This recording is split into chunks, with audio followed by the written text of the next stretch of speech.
እንኳን ደህና ቆየሽ እኔስ መስሎኝ ነበር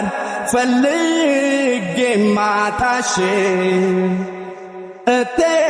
የልጅነቴ እንዴት ነሽ እቴ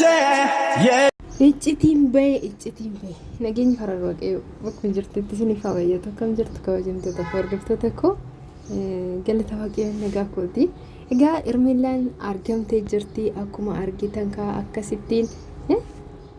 garuu akkanatti fakkeessuun akkamittiin akka danda'an fakkeessuu argitanii baay'eerraa beekamaa jechuudha Abrahaam mataansaa akkamiin akka fakkeessu hundi isaaniiyyuu fakkeessaniiti jechuudha Ruutaa miidhuudhaaf Ruutaa yakkamtuu taasisuudhaaf namoonni akka Ruutaa jibban taasisuudhaaf Hermeellaan dhokatte jechuudha Hermeellaan immoo namni ishee aggatee yookaan immoo namni ishee ukkaamsee osoo hin taane ofii isheetiif irraa fagaattee jechuudha ofii isheetiif dhokattee maaliif qalabatii inni godheefillee ofirraa baastee jirti maaliif seetan wanti kun kan uumame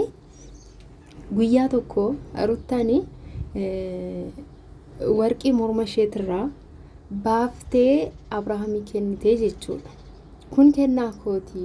kennaan ani baay'ee jaalladhuudha kennaa kananaaf hidhadhu jettee kennaaniif hidhachuu dinnaan immoo fudhadhu baqa sibira haa taa'u hin laalta maal jette warqii mormaa sanii masqalii mormaatii harkatti kenniteefi jechuudha fudhatee galee bariisaa san immoo hin deebisee jechuudha deebisee biifide maaliif hidhachuus kan sodaate hidhachuu barbaadee ture garuu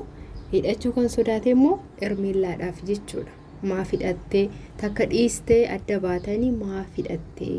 naan jetti jedhee ishee sodaadhaaf masqalii san hidhachuu didee jechuudha hidhachuu didee fudhatee gallaan immoo yaa akkuma beekamu dubbiin ka'uu danda'a kanaaf maaliif fiddee dhuftee jechuu danda'ama kanaaf hidha deebisee Ruutaadhaa kenneefi jechuudha kan warqii morma ishee deebisee kenneefi isa booda kan Hermeellaan sodaatte jechuudha sodaatte inni raancatu bakka ishirraa nafu walti deebuun isaaniin oolu booda'anii lafatti hafuun koo naaf hin oolu jettee Hermeellaan ofumaa ishiitii of dhoksitee jechuudha ofumaa wal ga'anii boleettidhaanis maal jedhanii wal ga'anii ofumaa of dhoksitee dhokattee guyyaa kana ajaa'ibaa teessee amma immoo maatiin hunduu maatiin isheetillee akkuma argitan barbaadutti ka'anii akka isatti heerumtuun barbaadanii maqaa keenya balleessitee nama niitii qabu nama ijoollee qabu dhaqxee niitii dhirsa ormaa fudhattee jedhanii baay'ee tokko haati koo gabaa bahuu dadhabdee baatee galuu dadhabdee jettee boleettiin ishee hawwiin baay'ee dubbatte jechuudha ka baay'ee barbaadatti illee kaate amma hunduu barbaadatti kaananii sodaattee ofumaa ishiitii immoo gadi baatee jechuudha gadi baatee ammayyuu ati waan asii yaadeefanii waan asii dhabuun barbaanneefanii dhufee malee hin dhufuyyuu akkas jettee jechuudha harka ishiitirras yoo ilaaltanii qalabatiin godhameef hin jiru qubeellan harkarratti kaawwameefi ture kaasamoonidha amma immoo qalabatii sunillee bahee jira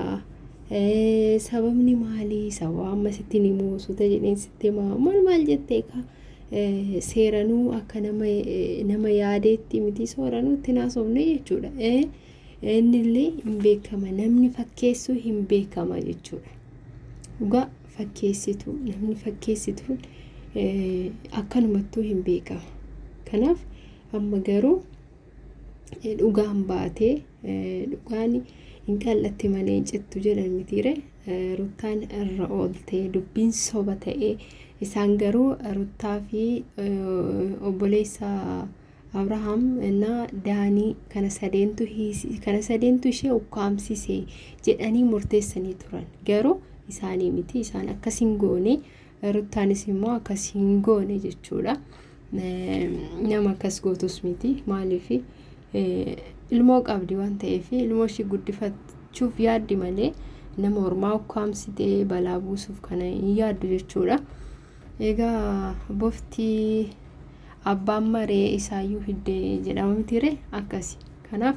dubbiin deemee ammallee eenyurra ta'e Abrahaam irra ta'e jechuudha. Bakka seera kana kan eenyu jedhe isaanii jechuu jalqaba nama hundumtuu jechuudha. Beekatiif dhoksanii wal gahanii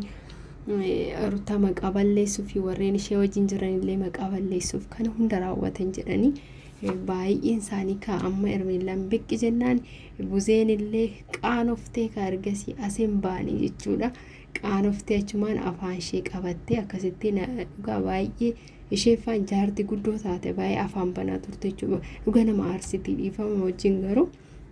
yeroo tokko namni yoo daangaa darbe nama aarsa mitire jechi namaa jechuudha. Jechi namaa likkii qaba. Isheen immoo irra dabarte Ruutaatti yeroo dubbattu irra dabarte garuu har'a kunoo eenyuun lafatti hafere ishumatu lafatti hafe jechuudha. Eenyu qaana ishumatu qaana'ee jechuudha. Ruutaan garuu hin gammadde kunoo siriidha dhugaan ishee hin baate jechuudha. Baddee jennaan isaan suuraa qabatanii daanii wajjiniin kan akkas eenyu jedhanii fi dhugaatti fakkaanne akka waan soban isaanis xaraxaraniiti. Beekatuma yuutuubiidhaaf akkas jedhan malee isheen baduu ishee jechuun namni baduunsaa nama hin gammachiisu mitire namni hammaatullee haa jiraatu akkas jedhama. Kanaaf kaa maalumaa fudhuma irratti Ruutaan irra ooltee jechuudha. Hundumtuu qaqqaana'anii afaan isaanii qabatanii warri Ermeelaadhaaf iyyaa turan jechuudha. Egaa ganaadha maatiin lola guddaa kaasaa jira. Maatiin dubbii kaasaa jira. Maatiin